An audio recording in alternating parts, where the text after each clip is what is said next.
Welcome back for another joint with Invented Kicks. This is your boy Izzy, aka Izzy, and this week we're going to do a review of the Air Jordan 34, as you can see right in front of me. Now, before we get into it, I just want to give a shout out to all the people that have already subscribed to the YouTube channel. I want to thank you guys. If you haven't already, make sure you do hit the subscription button below and give us a like if you do like the video. All right, now let's get right into it. So like I said, we got the Air Jordan 34. So I just want to show you guys the box first before we get into it. For anybody that wants to know what the box look like, I'm always interested in seeing the artistry and the design that goes into, or just, you know, the thoughtfulness that goes into the box. So here you got the 34 logo, which is 3 X's for 30 and then 4 here at the corner. I thought that was a hot ass sick design for the 34. And then you have the front of the box right here. All right, so this is the tag, and then the back of the box, all right, actually is gonna have where the shoe comes out of.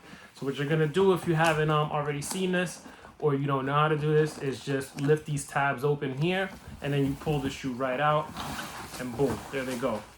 Now, I thought this box is a little crazy, kind of sick, a little doofy, but nonetheless kind of a dope box. And then you got your tissue on the inside, which has a bunch of Jordan symbols there, and then it says designed and engineered to the exact specifications for flight. All right, so that's a little nod back to 89, and we're gonna get into that in a little bit. Let's pull these joints out and get right into it. All right. Okay, so here it is, the Air Jordan 34. I'm trying to position these so you can kind of get them dead center in the middle, so you can see them as best as possible. All right, so like I said, the Air Jordan 34. Initial thoughts on these were that I kind of wasn't feeling them. I'm not even gonna gas it. It's kind of like the Jordans that released from like 97 to like, you know, I don't know, 2000 or whatever. I'm talking like the 12s, 13s, 14s, 15s, even the 16s. You know, when you first saw them, at least back then for me, most of the times, not really the 12s, but definitely like 13s to 15s, 16s even. I first saw them and I was just not feeling them. You know, we thought, most of me and my friends thought they all kind of looked a little goofy or weird or whatever. And then just like that, of course, the turn came. And every, 12, damn near every OG 12, 13, 14 were all pretty sick. 15 is another story. But you already know, like, that just happens. And so it kind of reminded me of that, where you get that feel of an actual Jordan signature shoe, like the numbered ones. Because looking at these right now, my opinion today is a lot different than it was from when I first saw them. And I think the reason why, I didn't really think they were ugly or not, anything like that. It was more so the fact that since starting with the Jordan 31, they've been nodding back to the originals. And by that, I mean the Jordan 31 incorporated things from the Air Jordan 1. The Jordan 32 did the same thing with the Jordan 2. 33s did the same thing with the 3s. And now you got the Jordan 34 that was supposed to have little design cues that nod back to the Air Jordan 4 from 89, right? So looking at the shoe clearly from the side, I didn't really get that feel. And I was just like, bro, like, what happened to the little design cues and stuff like that? So if you turn the shoe now to the tongue, then you have a Jordan Flight logo right there. It's kind of I don't want to say a new one. I think it's the same thing. It's just kind of done in a smaller, kind of more creative way, because you got those lace underlays right there that go through the tongue and stuff. So I thought that was kind of dope. Now, that Jordan Flight logo is one of the only things, in addition to the Nike Air logo on the back, which you usually saw on the Air Jordan 4, the tongue tag, the Flight logo, and then the traditional Nike Air branding on the back. So I thought that was kind of cool, but that was really it, and from the side, this side or this side, you don't really kind of see that or see the Air Jordan 4. So I guess I was just more so disappointed than anything, but I thought that they kind of looked dope, and just over time, in a few short days or whatever weeks, the more pictures started leaking and stuff like that, I started to feel like these are sick, and I was like, this is the only color that I like. By the way, I know we had the first colorway for Zion, and you had these, and I think there's a black pair that's supposed to drop, and I saw a picture, I don't know if it's real or not, but I saw like a orange kind of pair, orange black. kind of shattered backboard type of vibes. But I think these are pretty sick, out the box. Fire shoe. I think I tried them on and putting them on feet. What I was shocked and surprised by was how good they look casually, which I think is something that has been missing from a lot of the signature, Jordan lines. After the 30, I think you had the 2009s, the 2010s, and 11s, and you finally got the Jordan 30s and all that, which were kind of decent casually. But I mean, a lot of them haven't really looked that good casually. And then the 30, I want to say the 32 kind of stepped it up a little bit. 33s definitely, and these, I mean, by far, I feel like this might be the best out of the models from 31 all the way up to 34. So that's kind of my initial reaction to these. And like I said, I think they're pretty sick. The idea, if you don't know with these, is that they're going with a minimalist approach. So this is supposed to be one of the lightest Jordans, probably one of the lightest shoes on the market right now, at least particularly for this year. And a lot of people have said that a lot of people that have played in these have said that it's felt like one of the lightest shoes that they've played in. And they compare it a lot to the KD 12 that released this year. And if I was comparing them, I've tried those on. And I think those are super comfortable. They feel like they have no break-in time. These, they feel a little bit stiff, and we'll get into that. But I feel like it's kind of the same. I do think the KD 12s, if we're talking about comfort, I would give that the nod to the KD 12s. I think they're just a little bit more comfortable. They feel more like a sock than anything. These, you kind of feel like the material that's there, the woven plastic stuff that they use and these knits and all that. You kind of can feel that it's that. But it is comfortable, crazy comfortable nonetheless. You have your zoom unit in the forefoot, and then you have a zoom unit in the heel right here, and you can see these are the zoom pods right there. It's actually one big unit. So when I say pods, I just mean, you can actually feel if you push on these right here, you can feel the zoom unit. And I think that's pretty cool. Now, of course, sickest thing about these, they got like this little hole in the middle right here, that was something. I was like, yo, I don't know if I like that or not. And I kind of just reserved judgment and waited to see like how I would feel about them. But I think it's kind of cool. I think it's really dope. I think it's creative. I think it's different, so I think it's something that adds character and gives this shoe its own kind of little identity and stuff. And then you can even see what's the best way to show you. If you look in there, I'm trying to show it to you guys. So you can see that little red piece, that's your zoom unit right there. So, you can see the exposed zoom unit, and I think that's sick. The only problem with that is if you're wearing these casually, I think over time it's going to be a pain to try to get in here and clean out any dirt or anything like that gets in the way. Probably wearing these in the rain is probably going to be a nightmare, especially with this material up here and then in here. So I probably wouldn't do that. But other than that, this little pocket right here is pretty sick to me. And then you have the little Band-Aid right here that they put, and the dots on the inside of the Band-Aid is probably too small for you guys to see, but it kind of like illuminates and changes colors and stuff. Again, little tiny details like that I think that it's pretty sick. Now, like I said, the shoe is supposed to give a nod back to the Jordan 4, which we have right here. I got a couple of shoes to compare these 34s to.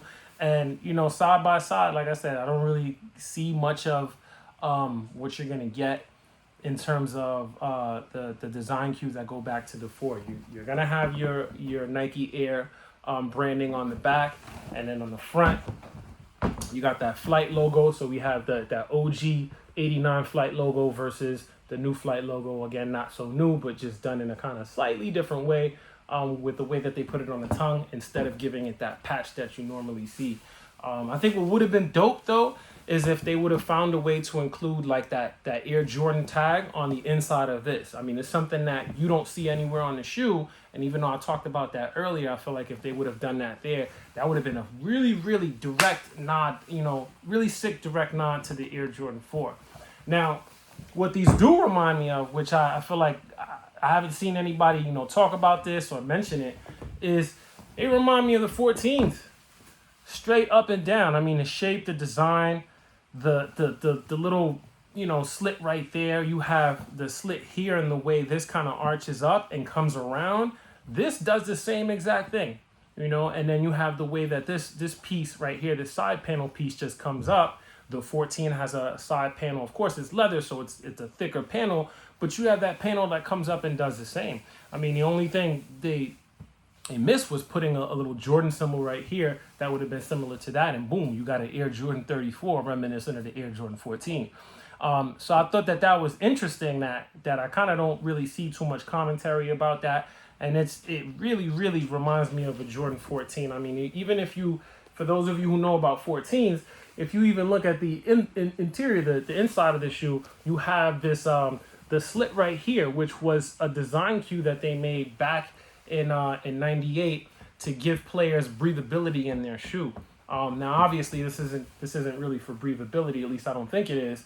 But it just really reminds me of that. So I thought that was interesting. I wanted to point that out, especially because nobody's talking about it. And something I'm just now noticing, as I'm looking at these on camera, back that up, right? You have the teardrop right here, and you have this little piece, the teeth, I guess is what we call them, that comes up. And it's reminding me of that too. So, I mean, it's really weird that that these are supposed to have be a nod back to the 4 and then have their own identity, which is important. These shoes are not supposed to look like 4s. They're supposed to have their own identity, but it kind of doesn't really, give me the 4. It gives me more like the 14s.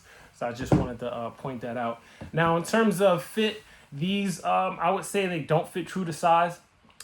Even if you like your stuff snug, I guess you can go true to size, but be warned, they're a little tight down here in the toe box. So normally I go true to size 10.5. When I do go true to size, for these I had to get a size 11.